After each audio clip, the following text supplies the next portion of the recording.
Hello everybody, welcome back to Lord of the Rings. This is your host Tifa's Revenge of Lorien, and last episode we gathered a few supplies that we needed here at the pub, and we also got the bottle over here in the alcove. So now we can pretty much get on with the game.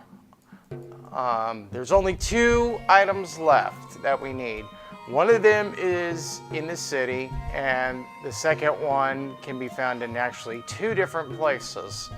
But before we do that, there's also a few optional areas that we can go to around here that will boost up our party's stats.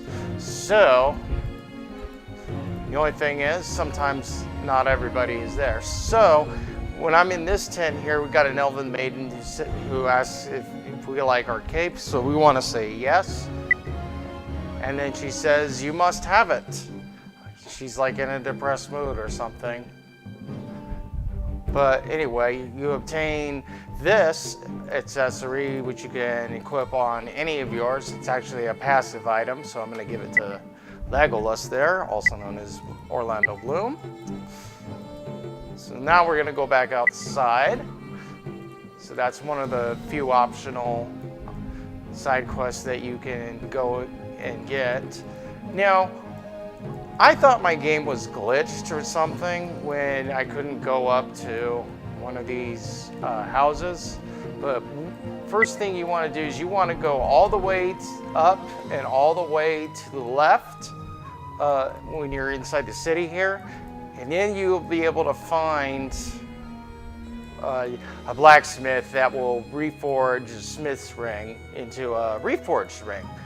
And that's another passive item that also increases, I believe, strength or something along those lines. But we'll see. Hopefully whoever equips it will be able to do more damage.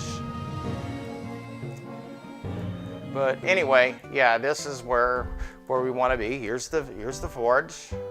You hear the sound of a hammer repeatedly striking against a forge. Eventually, an elf looks at you in a toothy grin.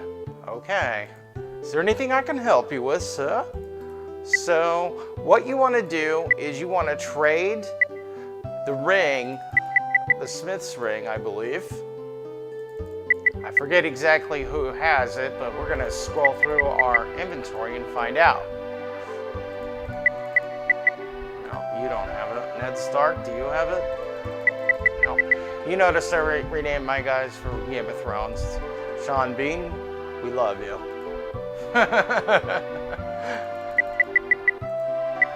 So, it looks like the Fool of a Took doesn't have it either. Ah, there it is. RPG Limit Break, of course. So we want to trade from RPG Limit Break to Cure It All. And select the Smith's Ring, select yes. And then what he does is, he's like, a ring of power in the hand of Cure It All. Fortune is the last shown upon me. And he gives it back, and he said, well, too much power drives evil and stuff like that. And that's sort of the whole theme of Lord of the Rings. If you have one ring to rule them all, it's pretty much gonna make you evil. So, and what the heck? What are you doing up there, Boromir? And now, if you came down here, it gives you a hint to go up there to actually get the smith's ring. So it lets you know when you're getting warm. That being said, let's go explore Lorien a little bit more here, or Kairos Galadon. This is the inside Golden City of the Elves, as they call it, the Golden Wood. So, yeah, controls can be a little trippy in this game. And here is the pond where Galadriel's hut is, right there. Flat. Actually, I keep calling them huts. I don't know why I keep calling them that. I guess it's just natural. Let's see, can we talk to this guy? Does he know anything? I hear orcs have set up a base. Well, yeah, we actually already destroyed that base last Let's Play, so... And that's the one that sort of glitched out on me before I had made the last video. So, with that being said, let's just keep looking around here. And again, I'm going to be using the auto map quite a bit. What do you have to say? Oh, same thing. Yeah, I always forgot that you could always ask people about news as well. Sometimes they'll spread rumors or whatever. Ah, here's where we want to be. This young female elf gives us the crown of Eleanor. I know not love until this moment. She falls in love with Legolas. Awesome. All right, so we're gonna give the Eleanor crown to Don Reese Davies there, and that's that. Now, the last item that we need to get, it has to be nighttime. But before we do that, there's a huge doorway that's up here that says Finnerfen. It's written in an Elvish script.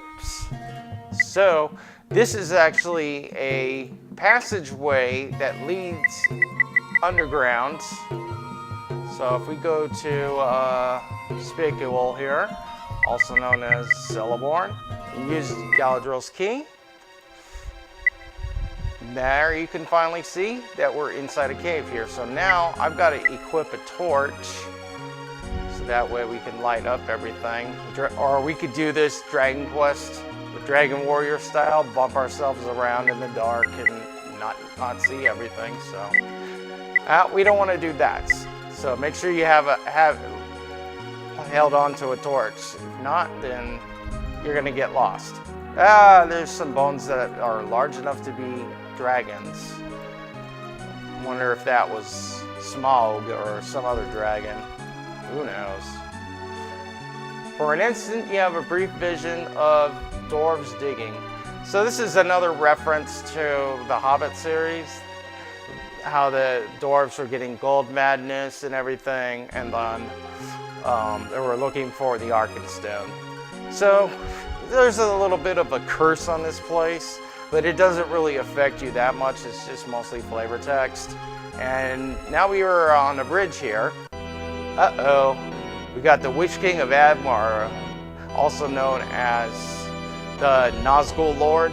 He's the last boss of this game. He's captured our guys, saying, "This is Saruman's domain, get the hell out of here." Well, guess what?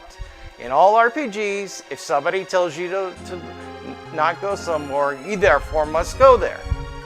And Stench of Brimstone's quite overpowering, so that lets us know that definitely we're getting closer and closer to something that might have been burnt at a time.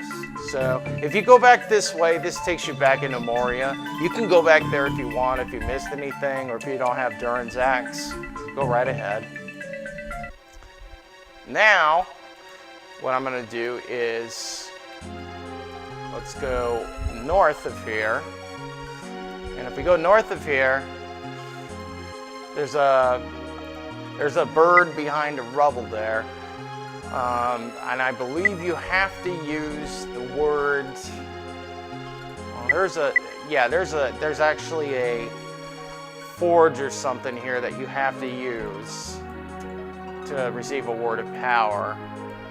So, but first, it's battle time. All right, this looks like we got 6 Uruks here that we have to fight. All right. One down. Go ahead, Spicule. Awesome. RPG limit break. Here we go. All right, get him, Ned. Nice. 13 points of damage, huh?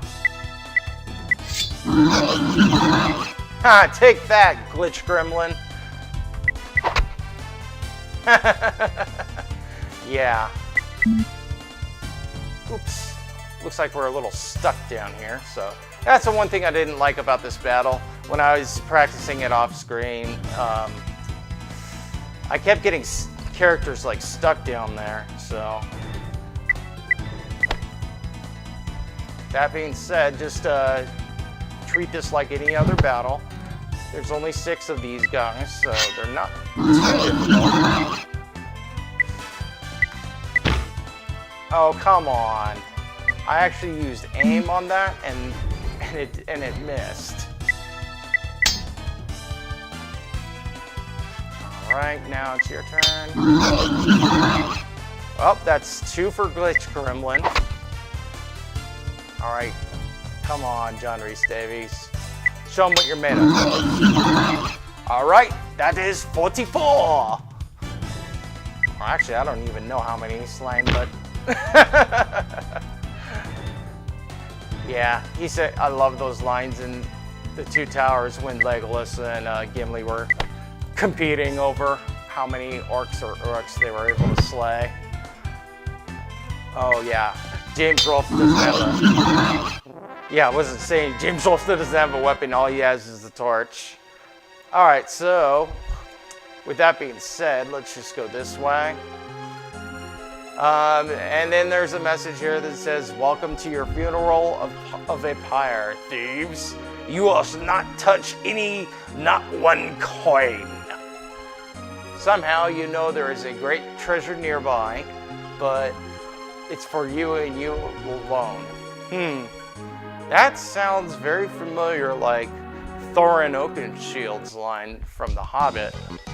I warned you, the draconian voice says, and you hear a sound like a great piece inhaling, and then there's a sound of fire and burning, but there's no heat.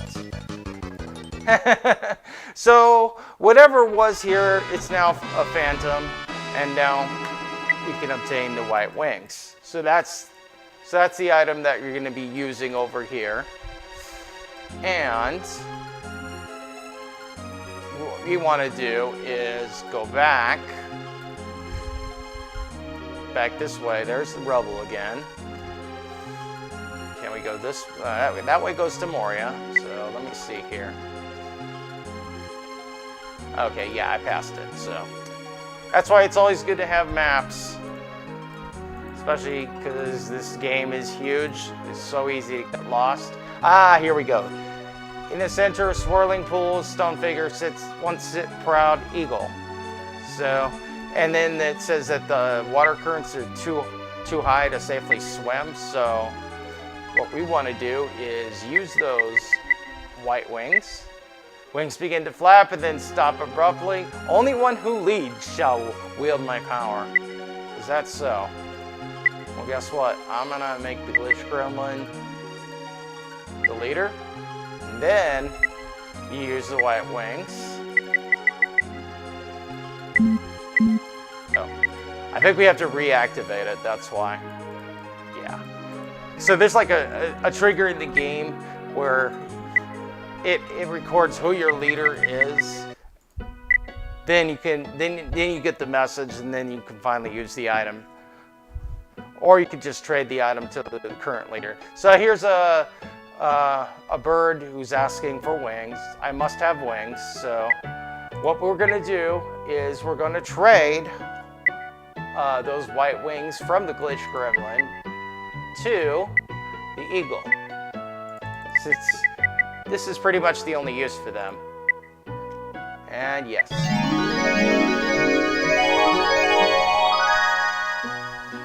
The mud melts from its eyes, and the great eagle spreads its wings and gives a cry.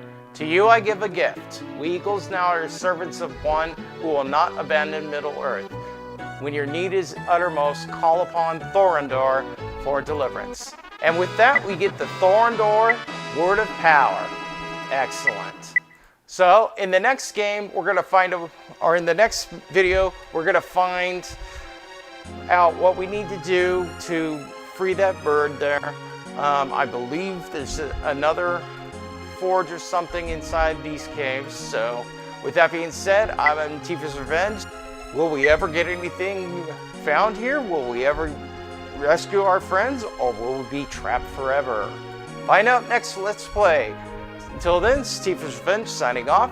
Have a great evening.